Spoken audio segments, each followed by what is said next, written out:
സാധാരണ നമ്മൾ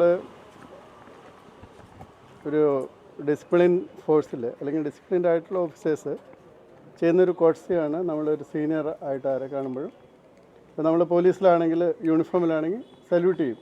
അപ്പോൾ അതിപ്പോൾ ഞാനിപ്പോഴും ഓർക്കുന്നത് പി രവീന്ദ്രൻ എന്ന് പറയുന്ന ഒരു മുൻ മന്ത്രി ഉണ്ടായിരുന്നു.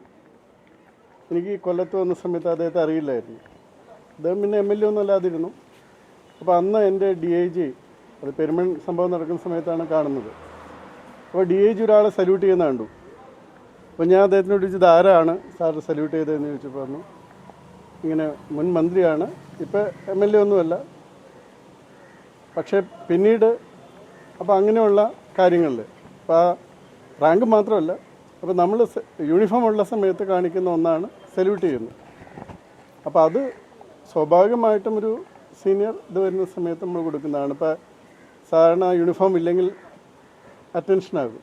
ഇതെല്ലാ യൂണിഫോംഡ് ഫോഴ്സസിലും ഉള്ളൊരു സ്വഭാവമാണ്. അത് ഋഷിരാജ് സിംഗ് വളരെ ഡിസിപ്ലിൻഡ് ആയിട്ടൊരു ഓഫീസറാണെന്നുള്ളതാണ് എൻ്റെ അഭിപ്രായം. കാരണം വളരെ ഡിസിപ്ലിൻ എല്ലായ്പ്പോഴും കാണുന്നു. ഒന്നുകിൽ അദ്ദേഹത്തിൻ്റെ ശ്രദ്ധയിൽപ്പെട്ട് കാണില്ല, അതല്ലെങ്കിൽ അങ്ങനെ വരേണ്ട ഒരു കാര്യമില്ല, അല്ലെങ്കിൽ പ്രോട്ടോക്കോളിൻ്റെ പ്രശ്നമല്ല അത്.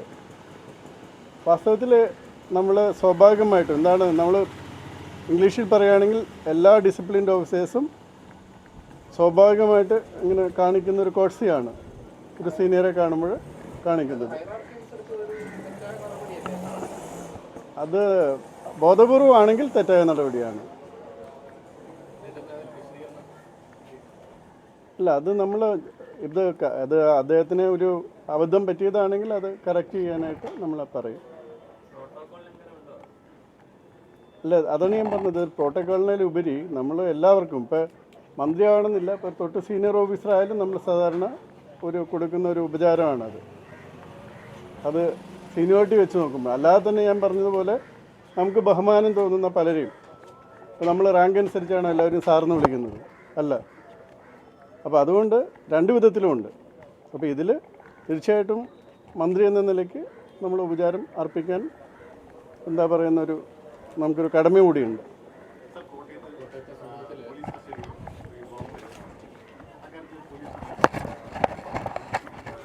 അല്ല, അത് നമ്മൾ ഇപ്പോൾ ഇന്നലെ മുതൽ ആ കേസ് ക്രൈംബ്രാഞ്ചിനോട് 2-3 കേസുകളുണ്ട്.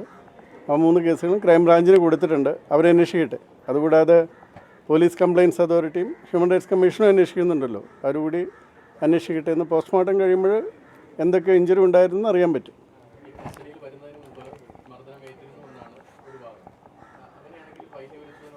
ഇപ്പം അതാണ് ഈ പോലീസിൽ പലപ്പോഴും ഇത് മാത്രമല്ല, ഇതുപോലെ പല സംഭവങ്ങളും കണ്ടുകൊണ്ട് നമ്മളൊരു ഡയറക്ഷൻ എല്ലാവർക്കും കൊടുത്തിട്ടുണ്ട്. ഇപ്പോൾ എല്ലാ പോലീസ് ആക്ടിൽ തന്നെ പറഞ്ഞിട്ടുണ്ട്, സെക്ഷൻ 47. ഇപ്പോൾ പോലീസിന് സംഭവിക്കുന്ന ഒരു കാര്യം എന്ന് വെച്ചാൽ പലപ്പോഴും വൈകിട്ടാകുമ്പോഴും മദ്യപിച്ച് അല്ലെങ്കിൽ ലഹരിക്ക് അടിമപ്പെട്ട ആൾക്കാർ എവിടെയെങ്കിലും കിടക്കണമെങ്കിൽ നാട്ടുകാർ ഉടനെ വിളിച്ചു പറയും, കൺട്രോൾ റൂമിലൊക്കെ. അപ്പോൾ അവിടുന്ന് നേരെ പോയി പോലീസ് സ്റ്റേഷനിൽ കൊണ്ടുവിടും. ഇതല്ലെങ്കിൽ ഭാര്യയെ മർദ്ദിക്കുന്ന ഭർത്താക്കന്മാരുണ്ടെങ്കിൽ ഉടനെ കംപ്ലയിൻറ്റ് വരും, ഉടനെ ഈ ഭർത്താവിനെ പിടിച്ചുകൊണ്ട് പോകും. ചിലപ്പോൾ ഈയിടെയൊക്കെ ചിലർ വിഷം കഴിച്ചവരെ വരെ പോലീസ് സ്റ്റേഷനിൽ കൊണ്ടുവരുത്തിയിട്ടുണ്ട്. അപ്പോൾ അതുകൊണ്ട് നിർബന്ധമായിട്ടും ഇനി ഇങ്ങനെയുള്ള ഒരാളെ പോലീസ് സ്റ്റേഷനിൽ കൊണ്ടുപോകുന്നതിന് മുമ്പ് മെഡിക്കൽ എക്സാമിനേഷൻ നടത്തിയാൽ അവർക്ക് എന്തെങ്കിലും ഇഞ്ചുറി ഉണ്ടോയെന്നോ അതല്ലെങ്കിൽ അവർ അസുഖമുണ്ടോ എന്നൊക്കെ അറിയാൻ പറ്റുള്ളൂ.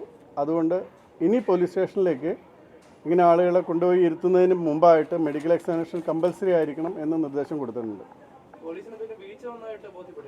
പോലീസ് ഈ വീഴ്ചയുണ്ട്, അതായത് ഒരാളെ എവിടെന്നെങ്കിലും പിടിച്ചുകൊണ്ട് വരുന്നതിന് മുന്നേ, പ്രത്യേകിച്ച് അയാൾ വീണ് കിടക്കുന്ന ഒരാളെ കൊണ്ടുവരുന്നതിന് മുന്നേ മെഡിക്കൽ എക്സാമിനേഷൻ നടത്തേണ്ടതായിരുന്നു.